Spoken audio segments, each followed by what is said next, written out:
नमस्कार। आपके अपने YouTube चैनल समय की पुकार में मैं ओम कसारा आप सभी दर्शक बंधुओं का हार्दिक स्वागत और अभिनंदन करता हूं। हिंदुस्तान में जन्म लेकर जवानी का सफर पूरा करके बुजुर्ग हो चले कई तथाकथित बुद्धिजीवियों को अभी भी यह भान नहीं है कि देश में कोरोना की दूसरी लहर के बेकाबू होने के पीछे सिर्फ केंद्र सरकार ही नहीं अपितु राज्य सरकारें भी बराबर की भागीदार है। केंद्रीय स्वास्थ्य मंत्रालय द्वारा कई मर्तबा सचेत कर दिए जाने पर यदि राज्य के मुखियाओं ने कोरोना की दूसरी लहर की गंभीरता को समझ लिया होता और इससे निपटने के लिए पर्याप्त संसाधन पहले ही जुटा लिए होते तो शायद हालात आज जितने भयावह नहीं होते। लेकिन दुर्भाग्य से भारत की जनता इस बात को समझने की बजाय कोरोना से हो रही मौतों के लिए सिर्फ और सिर्फ नरेंद्र मोदी को ही जिम्मेदार ठहराकर हत्यारा बनाने पर तुली है। ठीक इसी प्रकार हिंदुस्तान का दुश्मन नंबर 1 चाइना भी विश्व भर के अखबारों, टीवी चैनल्स और सोशल मीडिया माध्यमों में नरेंद्र मोदी के खिलाफ पेड न्यूज चलवाकर भारत को बदनाम करने की खतरनाक साजिश रच रहा है।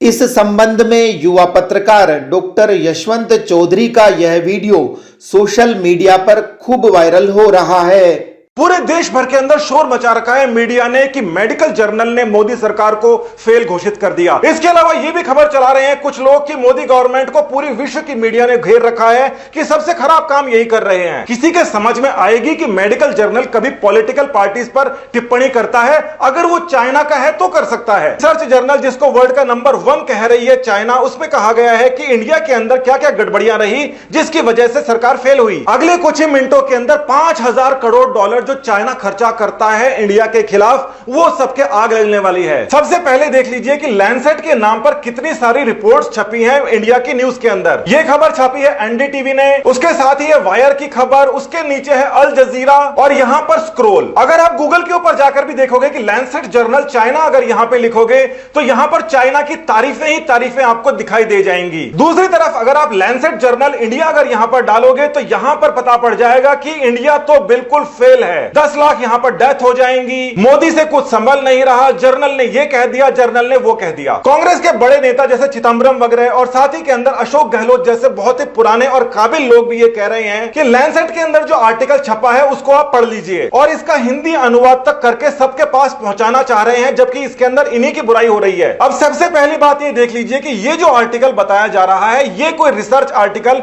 है ही नहीं, ये असल के अंदर एक एडिटोरियल है और एडिटोरियल को रिसर्च आर्टिकल नहीं कहा जाता। और इस एडिटोरियल को लिखा है वुहान से आने वाली हेलेना वुई वांग ने। ये जो एडिटोरियल है लैंसेट के अंदर छपा हुआ है और उसका एड्रेस देख लीजिए कि वो चाइना बीजिंग के अंदर है और ये जो यहां पर साइंटिस्ट है जिसने एडिटोरियल छापा है ये वुहान से है। इस एडिटोरियल को लिखने वाली हेलेना वांग असल के अंदर वुहान से पढ़ी है और वहां पर एक कॉलेज है टोंगजी मेडिकल कॉलेज ऑफ हस। ये मेडिकल कॉलेज चाइना की कम्युनिस्ट पार्टी चलाती है और यहां पर वही पढ़ सकता है जो कि कम्युनिस्ट हो। कुल मिला के ये कोई रिसर्च या रिव्यू आर्टिकल नहीं, एडिटोरियल है जिसको चाइना की कम्युनिस्ट पार्टी के एक मेंबर ने लिखा है और चाइना की ये आधिकारिक शिन्हुआ नेट है जो पूरे वर्ल्ड के अंदर मिस इंफॉर्मेशन फैलाती है, चाइना की बड़ाई करती है। इसी शिन्हुआ नेट ने पूरे वर्ल्ड के अंदर ये प्रोपेगेंडा फैलाया था कि लैंसेट ने कह दिया है कि मेडिकल रिसर्च चाइना की बिल्कुल ठीक है और वुहान वायरस हमने नहीं फैलाया। ये जो एडिटोरियल लिखा है इसकी लैंग्वेज से साफ पता पड़ रहा है कि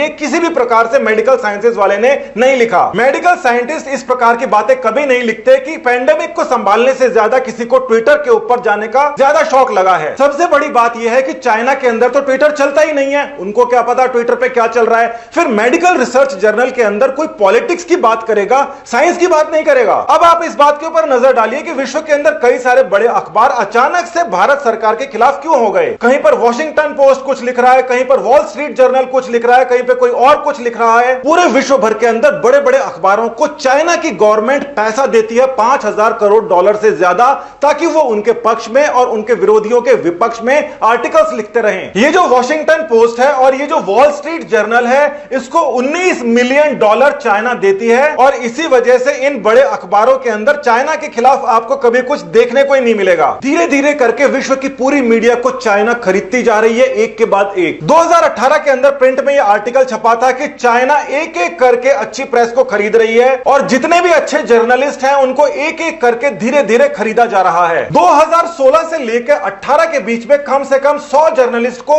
इसी प्रकार से खरीदा गया है, एशिया और अफ्रीका से। ये जर्नलिस्ट जब चाइना में आए तो 2.5 लाख रुपए वाले तो अपार्टमेंट में इनको रखाया गया, 50,000 रुपए इनको स्टाइपेंड हर महीने का देते हैं, और इसके अलावा उनको इंटरनेशनल रिलेशन के अंदर डिग्री भी दे के इतना कुछ दे देती है चाइना कि इसके बाद में वो अपने देश के अंदर चाइना की वाहवाही करने से नहीं चूकते। चाइना को अपना प्रोपेगेंडा फैलाने के लिए खुद जाने की जरूरत नहीं पड़ती, जर्नलिस्ट खरीदते हैं, पैसा देते हैं, वापस जाते हैं अपने अपने देशों में, चाइना की तारीफें करते हैं और देश की बुराई करते हैं जिस देश के वो खुद नागरिक होते हैं। पिछले हफ्ते एक ऑस्ट्रेलिया के न्यूज़पेपर ने भी इंडिया के खिलाफ बहुत जहर उगला था। ऑस्ट्रेलिया के अंदर चाइना की इतनी घुसपैठ है कि ऑस्ट्रेलियन गवर्नमेंट को उसके ऊपर एक्शन लेना पड़ा, और हाल ही के अंदर 9 न्यूज़पेपर ने अलग अलग लोगों ने कहा है कि अब से वो चाइना का जो भी प्रोपेगेंडा है ऑस्ट्रेलिया में नहीं फैलाएंगे। फिलीपींस की ये ऑफिशियल वेबसाइट है गवर्नमेंट की, gov.ph आप देख सकते हैं, और उन्होंने भी इस बात को स्वीकारा है कि जर्नलिस्ट एशिया पैसिफिक से जाकर चाइना के अंदर ट्रेनिंग लेकर आ रहे हैं, और इसी वजह से फिलीपींस के अंदर भी चाइना के खिलाफ कोई रिपोर्ट छपे उसके पहले फिलीपींस के खिलाफ कई सारी रिपोर्ट छप जाती हैं। ऑस्ट्रेलिया, फिलीपींस और इंडिया के अंदर प्रेस का एक खास तबका है जिसको चाइना ने खरीद रखा है। वो इंडिया के खिलाफ 50 खबर चला देंगे मगर चाइना के खिलाफ एक शब्द नहीं लिखेंगे। मेडिकल का रिसर्च जर्नल जो बीजिंग के अंदर जिसका एडिटोरियल ऑफिस है, वहां की एक डॉक्टर को बुलाकर इंडिया के खिलाफ आर्टिकल लिखवाता है, और यही मीडिया उसको छाप देती है इंडिया के खिलाफ। अमेरिका के अंदर इंडिया के खिलाफ जो जो न्यूज़पेपर खबरें छाप रहे हैं वो 19 मिलियन डॉलर हर साल लेते हैं चाइना से। भारत की सरकार को इस बात को सीरियस लेना चाहिए, ऐसे लोगों को पकड़कर उनकी दुकानदारी बंद करनी चाहिए। देश के खिलाफ ये लिख रहे हैं, चाइना के खिलाफ क्यों नहीं लिख पा रहे? जिन जिन देशों के अंदर लोकतंत्र है वहां पर हर कोई अपनी राय रख सकता है, मगर उसको राय को बनाने के लिए चाइना से पैसा उनको मिल जाता है, और इनको चाहिए क्या? आपको इनके प्रोपेगेंडा के अंदर नहीं आना है, ये सारे के सारे बिके हुए हैं, सबूत आपने सामने देख लिए हैं। नमस्कार, जय हिंद। तो देखा आपने कि भारत को बदनाम करने के लिए चाइना द्वारा जो कुत्सित प्रयास किए जा रहे हैं उसमें हमारे अपने भारतवासी भी कितनी बेशर्मी से चीन का भरपूर सहयोग कर रहे हैं। लेकिन ध्यान रहे, आज का हिंदुस्तान पृथ्वीराज चौहान के जमाने जैसा नहीं है, इसलिए वर्तमान जयचंदों और भारत के दुश्मनों के नापाक मंसूबे किसी हाल में कामयाब नहीं होंगे। थोड़ा समय जरूर लगेगा, लेकिन आने वाला दौर भारत का ही है, जिसे विश्व गुरु के सिंहासन पर आरूढ़ होने से कोई रोक नहीं सकता।